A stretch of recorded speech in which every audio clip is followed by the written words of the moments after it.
మధ్యంతర బెయిల్పై ఉన్న అల్లు అర్జున్ బెయిల్ పిటిషన్లో కీలక పరిణామం చోటు చేసుకున్నది. నేడు అల్లు అర్జున్ బెయిల్ పిటిషన్పై తీర్పు ఇవ్వనుంది నాంపల్లి కోర్టు.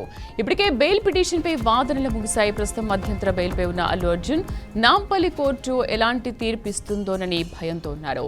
ఇక అటు పుష్ప 2 ప్రొడ్యూసర్స్ కు తెలంగాణ రాష్ట్ర హైకోర్టులో ఊరట లభించింది.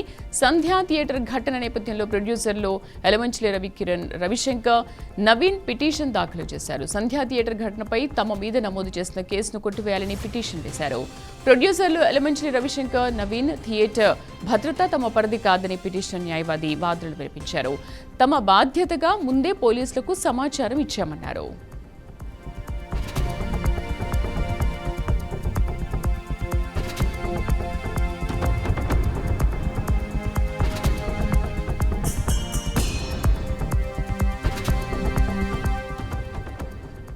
దీనిపైన పూర్తి సమాచారం కరెస్పాండెంట్ క్రాంతి అందిస్తారు. క్రాంతి, బెయిల్ పిటిషన్ పైన ఇవాళ ఎటువంటి తీర్పు వెలువడనుంది?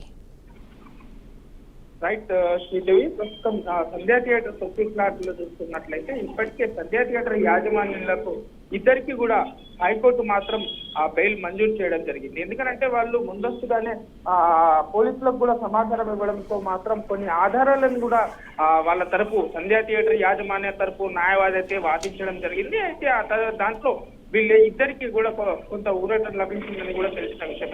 అయితే ఇదే అంశంలో అల్లు అర్జున్ కూడా చూసుకున్నట్లయితే దీంట్లో ఇప్పటికీ అల్లు అర్జున్ తరపు న్యాయవాది కూడా అల్లు అర్జున్ కు ఎలాంటి లేదు ఈ ఘటనకు కావచ్చు, అంటే రేవతి అనే మహిళ చనిపోవడం కావచ్చు, లేదంటే తన అబ్బాయి ఇప్పటికే ఇంకా కిమ్స్ హాస్పిటల్లో ప్రాణాలతో చేరుగాల్సిన విషయంలో కావచ్చు, లేదంటే దీనికి ఎలాంటి సంబంధం లేదంటూ కూడా చెప్పడం జరుగుతుంది. అయితే వీళ్ళు అల్లు అర్జున్ టీం కూడా సంధ్యా థియేటర్ యాజమాన్యం కావచ్చు, లేదంటే ఇక మైత్రి మూవీస్ కూడా ఇన్ఫార్మ్ చేసే ఇది చేశామని కావచ్చు, లేదంటే దానికి ఉన్న ఆధారాలను అయితే సబ్మిట్ చేయడం జరిగింది.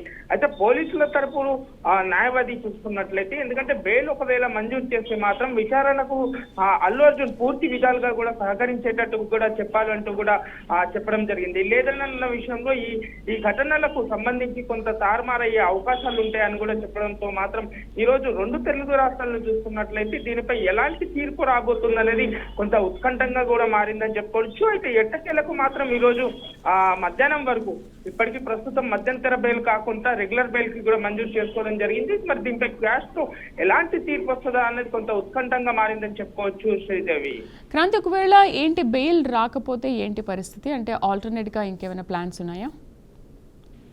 రైట్, ఖచ్చితంగా మరి మరోసారి అదుపులో తీసుకొని విచారించే అవకాశం కావచ్చు, కస్టడీకి తీసుకోవడం కావచ్చు, లేదనంటే అరెస్ట్ చేసే అవకాశాలు కూడా కనిపిస్తాయి. ఒకవేళ ఈ రోజు కూడా బెయిల్ మంజూరు చేయకపోతే మాత్రం ఖచ్చితంగా పోలీసులు అరెస్ట్ చేస్తారు. ఒకవేళ అరెస్ట్ అయిన తర్వాత జ్యుడిషియల్ తర్వాత చూసుకున్నట్లయితే మరోసారి పోలీసులు పిటిషన్ అయితే దాఖలు చేసే అవకాశం కనిపిస్తుంది. కానీ ఇప్పటికే సంధ్యా థియేటర్ యాజమాన్య వాళ్లకు బెయిల్ మంజూరు చేయడం అయితే జరిగింది. మరి అల్లు అర్జున్ ఎందుకంటే అక్కడ చూసుకున్న పబ్లిసిటీ కూడా సంధ్యా థియేటర్ యాజమాన్యం వాళ్ళు అక్కడ ఈ విధంగా బిహేవ్ చేయలేదు కాబట్టి వాళ్ళకు బెయిల్ అయితే మంజూరు చేయడం జరిగింది. కానీ ఇక్కడ స్పష్టంగా మనకు అర్థమయ్యేది ఏంటి అంటే అల్లు అర్జున్ ఫేమ్ అంటే ఒక ఫేమ్ గా ఉన్న తన అభిమానులు అంతా రావడంతోనే ఈ గందరగోళంలో జరిగిందనే అంశం కూడా మరో కోణంలో కూడా తీసుకున్నా కూడా మరి ఈ బెయిల్ పై ఎలాంటి నిర్ణయం తీసుకుంటుంది హైకోర్టు అనేది పూర్తి సాక్ష్య ఆధారాలను పరిశీలించిన తర్వాతనే తీర్పు వచ్చే అవకాశం అయితే ఉందని చెప్పుకోవచ్చు. శ్రీదేవి, యాక్చువల్గా క్రాంతి చూసుకుంటే ఇప్పుడు ఎవరు చూడు ఈయన తప్పు లేదు అని మాట్లాడుతున్నారు. నేనైతే ఇన్ఫార్మ్ చేశాను అని అంటున్నారు. బట్ అక్కడ సంధ్యా థియేటర్ యాజమాన్యం కూడా మేము ఒక లెటర్ పంపించాము, సిఐకి సమర్పించాము అని అంటున్నారు. బట్ ఇద్దరిలో ఎవరిది తప్పు ఉందో తెలియదు. కానీ బట్ వాళ్ళకైతే బెయిల్ లభించింది. కానీ ఎటువంటి తప్పు చేయని అల్లు అర్జున్ విషయంలో ఎందుకు ఇలా జరుగుతుంది అనుకోవచ్చు? రైట్ రవి, ప్రస్తుతం ఎందుకనంటే అల్లు అర్జున్ టీమ్ కి కూడా కావచ్చు, ఎందుకనంటే డిపార్ట్మెంట్ నుంచి పోలీస్ డిపార్ట్మెంట్ నుంచి కూడా సార్ క్రౌడ్ ఎక్కువ అవుతుంది, వెళ్ళిపోవాలి అని కూడా చెప్పినట్టుగా కూడా, ఎందుకంటే గతంలో విచారణలో కూడా ఈ సబ్జెక్ట్ గురించి మాట్లాడడం జరిగింది. ఎందుకనంటే అక్కడ ఉన్న డీసీపీ కావచ్చు, లేదంటే పోలీస్ ఉన్నత అధికారులు మాత్రం అల్లు అర్జున్ టీమ్ కి ఇన్ఫార్మ్ చేయడం జరిగింది. కానీ తను సినిమా అయిపోయేంత వరకు వెళ్లకుండా ఉండడంతోనే ఈ కారణం అనేసి పోలీసులు భావించడం కావచ్చు, లేదు అనంటే ఇతర ఏదైనా కోణాల్లో ఆ సమయంలో ఉన్న పక్షంలో చూస్తున్నట్లయితే దాని విషయంలో మాత్రం ఈ నిర్ణయం తీసుకున్నట్టు కూడా అయితే కొన్ని వార్తలు అయితే వినిపిస్తున్నాయని కూడా చెప్పుకోవచ్చు. Right Kranti, thank you.